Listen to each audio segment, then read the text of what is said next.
Good evening, everybody. Um, as Dr. Dixon said, my name is Larry Roth. I'm in the United States. Here's a picture of me when I was in India last September and October with a buffalo calf. Dr. Dixon has already introduced me, but let me just say that I'll be talking about calves today, and I have a very vested interest in calves because on my own farm, we buy 2 to 3 month old calves from dairy farmers. So a lot of what I'm going to be talking about today comes from personal experience. Today, we're going to talk about some goals in raising calves. We'll talk about management of calves at birth, the development of calves, and then make some comments about weaning calves. So here's one of my favorite expressions. Whatever happens day one, week one, or month one of the calf's life determines if it achieves its genetic potential. A calf is born, and at the moment that it's born, its opportunity to reach its genetic potential and survive is the greatest. And so many things that happens after that moment takes the calf away from its potential, as well as may kill the calf. Here's a picture I took in Rishikesh last October. You can see the size of these cars and the size of the cow and the size of the calf. I'm going to submit to you that this cow did not have very good nutrition. The cow is very small. This calf here, I don't know if this calf even weighed 12 kilos. This calf is going to have a very hard life. It's never going to reach whatever its genetic potential might be. In contrast, look at this water buffalo. I saw this water buffalo at a Gujar farm we went to. They took very good care of their calves. Later, we will see 2 calves at this farm. The point being, the farm on the right does a good job with its calves, raises the calves right. And here is the cow that results from their calf management. So again, I encourage you, when you talk to your clients, talk about whatever happens day one, week one, or month one of the calf's life determines if it achieves its genetic potential.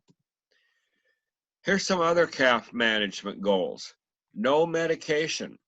Our calves are so healthy, we don't have to give them any medication. We don't have to put money into the medication. Excellent growth. The goal should be that the calf doubles its weight by the time it is 60 days old. So if the calf is born and say it's maybe 30 kilo, by the time it's 60 days old, it will be 60 kilo. And then here, how about this here? Our goal in raising the calf and the heifer is that for the water buffalo, it is ready to calve at 32 to 40 months of age and weighs about 500 kilo. For cattle, they're ready to calve 24 to 28 months with a weight of 450 kilo. Now, you may be saying, this isn't very realistic. Well, this is realistic, but it means the calf has to make every day a good day. The calf can't afford very many bad days. The bad days takes the calf away from the opportunity of achieving these goals. I like to say the calf is nothing but a cost to the producer until the day that it calves and starts producing milk. So there's my goals that we should strive for with our calves. Now, I went online and TNAU has a lot of very good information about raising calves. But here's what I saw there. TNAU said that 30 to 40% of buffalo calves in India die before 3 months of age. Wow, that's a lot of calves that die. And this may be due to negligence, just not paying attention to the calf, limited milk feeding. And when I was there in the villages a year ago, this is probably one of the biggest things that I saw, limited milk feeding. And we'll talk some more about the calf's digestive tract in just a moment. Injuries, diseases, and then how about this? Internal and external parasites, especially the internal parasites. So 30 to 40% of buffalo calves in India die before 3 months of age. My question to you is this: what is the impact on the calves that survive? If we have this number of calves dying due to these reasons, what is going on with the calves that survive? Because they also have been affected by these problems. So again, whatever happens day one, week one, month one of the calf's life determines if it survives and if it reaches its genetic potential. So let's talk about management at birth. When the calf is born, it does not have a functioning immune system. And the immune system is responsible for defending the body against invaders. So the calf's immune system at birth is minimal, and the calf is wide open to invasions by pathogens in the digestive tract and in the respiratory tract. So we need to think about hygiene. We need to think about sanitation, where the calf is born, not born in the mud. Try to be born on straw or a relatively clean location. How about this one right here? Clip and disinfect the navel. Navel infections are, I won't say common in the US, but they happen more often than what they should. So I think this is one of the most essential items right here, because this navel serves as a route for pathogens to get into the body. So clip and disinfect the navel with iodine as soon after birth as possible.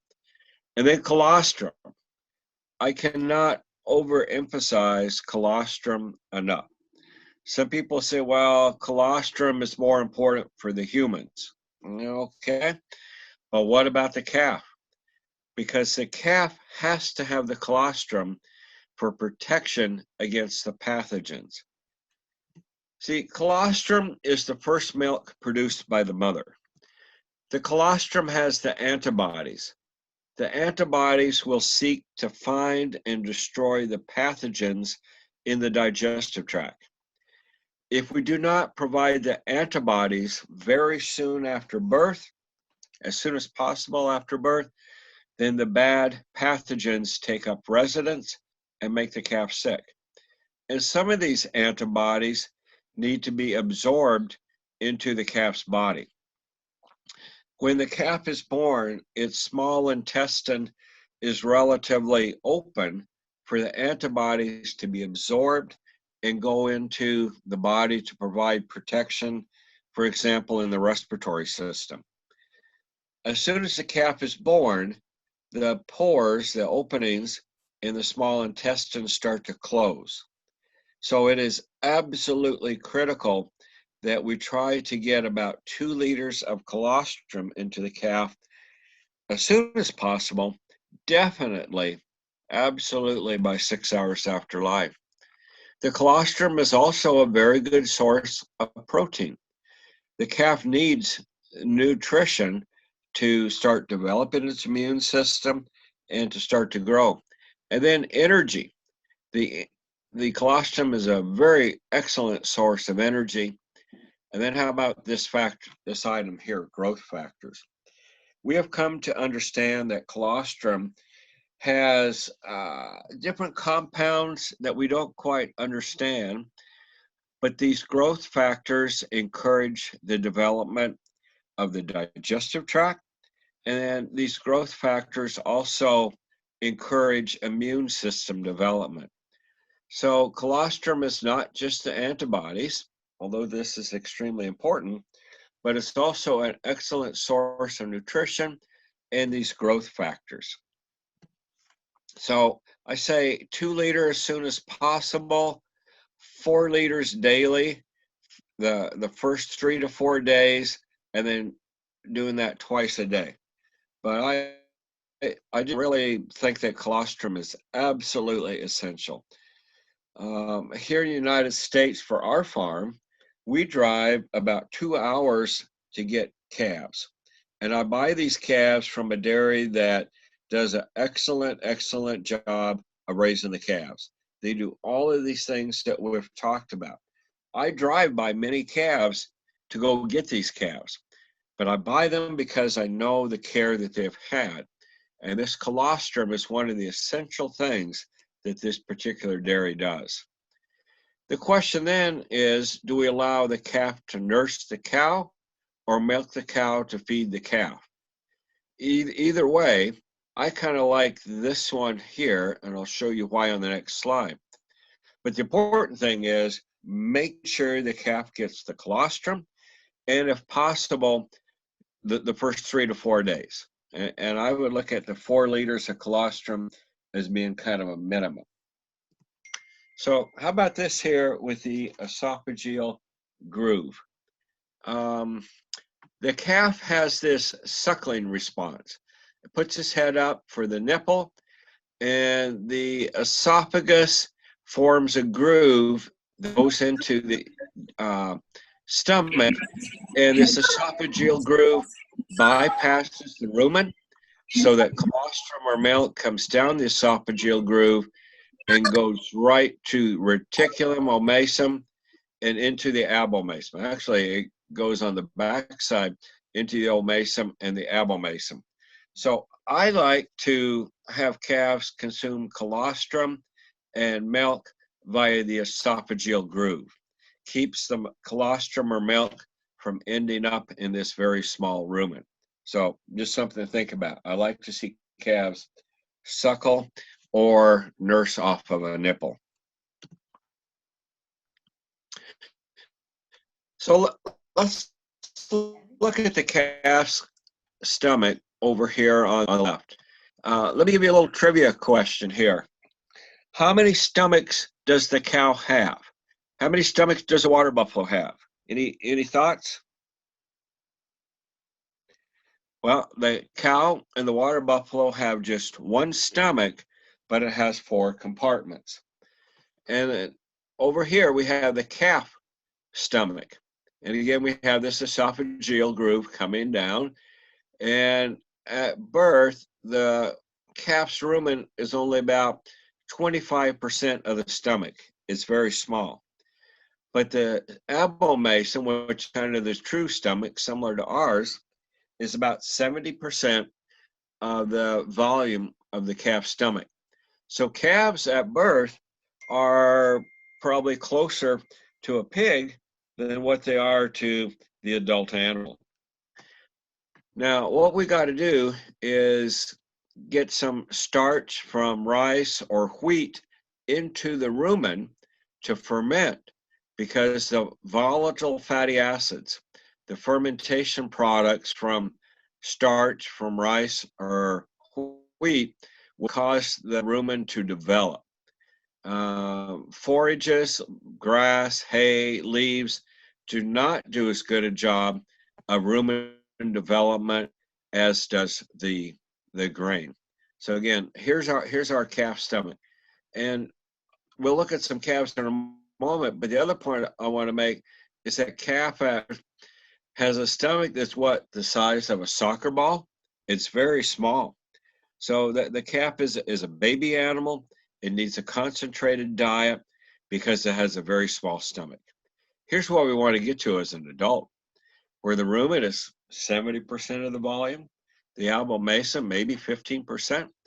But the only way we're going to get this rumen development is having starch fermented in the rumen for the volatile fatty acids to cause the rumen development, the development of the rumen lining. So let's talk about the milk feeding period.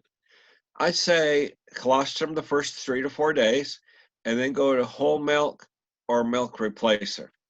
I saw some bags at some veterinary stores when I was in India, milk replacer.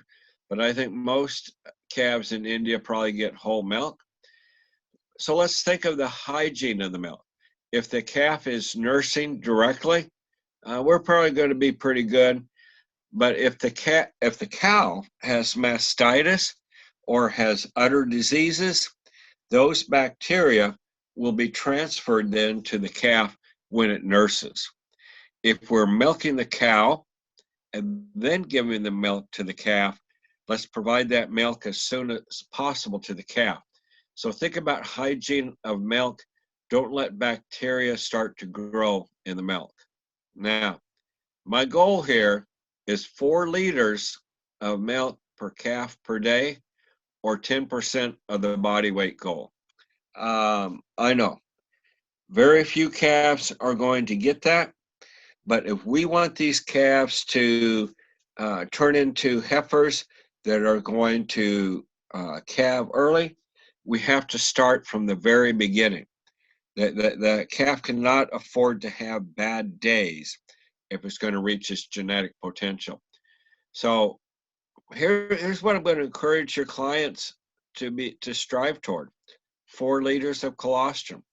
Again, remember that calf at birth is a non-ruminant. The rumen is very small and the abomasum is very large. And the only way the calf is going to get the nutrition that it needs early in life is through milk or milk replacer. Boy, here's one that I absolutely stress to American producers: water, water, water. The calf should always have access to water.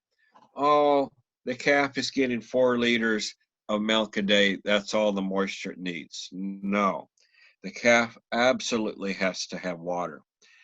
Remember the heat stress presentation that we did a month ago? We talked about the importance of hydration and with heat. So I'm just going to come back to India where it's hot and humid and just say you always have to have water available. When I was in India, I just did not see this. And then calf starter after 7 days of age. And we'll look at a formula of calf starter here in a moment. But I want the calf starter to be based on rice or wheat so that we have the starch to be fermented to encourage the rumen development. And then grass, hay, and leaves after 15 days. The calf at birth is a non-ruminant. It's closer to the pig than what it is to the mature cow.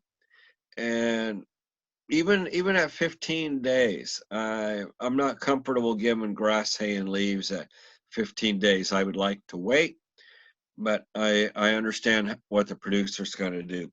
So please try to get calf starter after 7 days, and then later on we can bring the forages. Here's a picture that I took at a Gujar village up in the foothills of the Himalayas. And so we got a couple of water buffalo calves here. We got a couple of bovine calves here. Look at this calf here. How big is its stomach? I don't even know if its stomach is the size of a soccer ball. And this calf was probably getting maybe 2 liters of milk a day. As I recall, the cow would be milked, get as much milk out as possible, and then let the calf go over and nurse, and whatever it got, it got. Well, that calf isn't going to grow very well. And then the calf is here eating these leaves. Great, we got a fantastic pile of leaves here. How much is this rumen, this rumen, this rumen, and this rumen able to hold of these leaves. The leaves are going to be a very limited nutrition and very limited availability to these 4 animals here. So that's where I like to see the 4 liters of milk and the grain starter.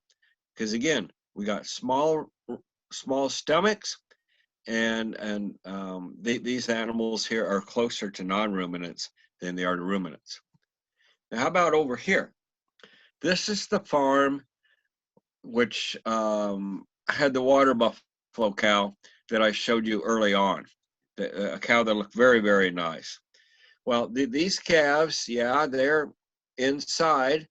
They have shade. They do have leaves to eat, but look what we have right here, grain starter. Now, I would like to see more water available for these calves. They were letting them drink, I think, about 3 times a day, but I would want to always have water available. Complement them on the grain-based calf starter, and they're of the age where they can be eating leaves, so that's okay.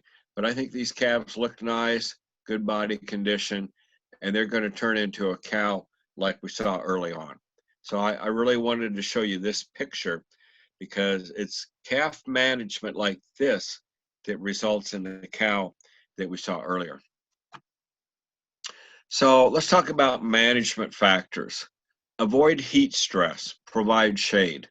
I was to a few farms where the calves were tied up outside in the shade. No, they were tied up outside in the sun. The calves need to be in the shade because they are not able to handle the heat as well as when they will be adults. Water available. I'm mentioning water again. Again, I cannot overemphasize the importance of water. Keeping calves comfort. They're comfortable. They're baby animals. They can't handle stress like they will be able to when they're older. Vaccination, I will defer to you veterinarians. You know what your water buffalo and calves need to be vaccinated for. But I will say this, for the vaccination to work, the immune system has to be strong. If the calf is not getting good nutrition, the immune system will not be strong and the vaccination won't work. So again, feeding more milk, feeding calf starter is going to build a stronger immune system for a better vaccination response. How about this one right here? Deworm the calves. Again, the calves are so susceptible to picking up the internal parasites. And if the calf for nutrition, let's look at this calf starter mix. So crushed rice or wheat, peanut meal, wheat bran, and then we're bringing in some fish meal or skim milk powder. The skim milk powder is going to be a source of protein. It's going to have the amino acid balance that we would have seen in whole milk. So I think this is important right here. Fish meal is very good amino acid balance wise. Might not be the most palatable smelling, but I think this is absolutely essential right here to get high quality amino acids into the calf. The peanut meal is good, soy meal is good, but you're going to get better amino acid balance from fish meal and skim milk powder. Molasses to hold the starter together. Molasses provides sugar to help get the rumen bacteria growing, and the molasses makes the starter palatable so the calf wants to eat it. Mineral mixture, don't skimp on this. This is essential for helping the immune system develop. And then salt to encourage intake, as well as provide sodium to help the calf deal with heat stress. So I like this mix. I would like to see this a little bit higher, but I got this from TNAU, so I think it's a pretty good calf starter mix. Now here's some calf performance and nutrient requirements. Again, came from TNAU. And look at this. If we're going to get this type of daily gain, the calves have to be consuming milk. They have to be consuming a high quality starter. So we got digestible crude protein grams and TDN over here. And again, the thought is, let's feed these calves, get them off to a good, quick start in life, build a strong, rugged calf, strong immune system, so that it will stay healthy and survive. And I got some of this from TNAU, and then I modified it myself. So I'm going to reference both TNAU and myself here. But we've got whole milk, and I'm feeding a little bit whole milk and milk replacer than TNAU is recommending. So either do whole milk or do milk replacer, as the case might be. Calf starter, I was more aggressive with calf starter than TNAU. I just absolutely think that a high quality calf starter with starch is going to pay money back to the producer. They're going to have better calf survivability, better calf health. And again, remember, whatever happens negatively to this young calf is going to affect the animal when it becomes an adult and hopefully starts producing milk. And then hay, yeah, I really want to hold off on feeding the grass, the hay, the leaves, because again, these calves at birth are non-ruminants. We got to get the rumen developed, and the only way that rumen development comes is the calf starter. So here's my thoughts on ways to feed the calves. And actually, I'm going to go ahead and say I look at 4 liters here as being an absolute minimum. When I was in the Gujar villages, I know those calves were not getting 4 liters of milk, and consequently, we didn't see the right type of performance. When I went to the Gujar farm that had that beautiful water buffalo cow, they were actually in that 4-liter area, and you saw the type of cow that was produced. So in summary, let's look at this. How about this? Today's calf is tomorrow's cow. Protect it. Again, I really want your customers, your clients, to be thinking that today's calf is going to be tomorrow's cow. And if we skimp today, we're going to pay a price later on.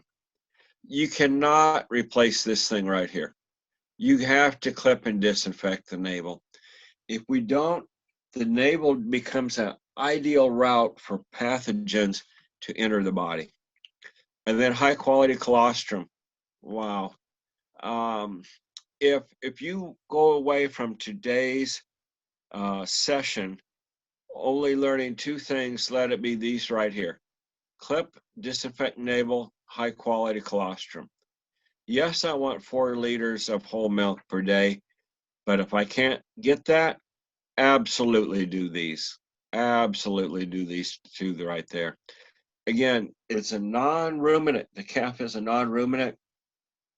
It's a baby animal. It can't handle a complex diet. It doesn't have the rumen bacteria. It doesn't have the enzymes for a more complex diet that's got grass, hay, and leaves. And then water always available. Calf starter after day 7. If you want to go before day 7, go for it. And then let's hold off on the grass, hay, and leaves till after 15 days. The longer, the better. Emphasize the calf starter. And then comfort and care. Again, baby animal can't handle stress. Provide shade, provide a comfortable, dry location. Here, today's calf is tomorrow's cow. Protect it.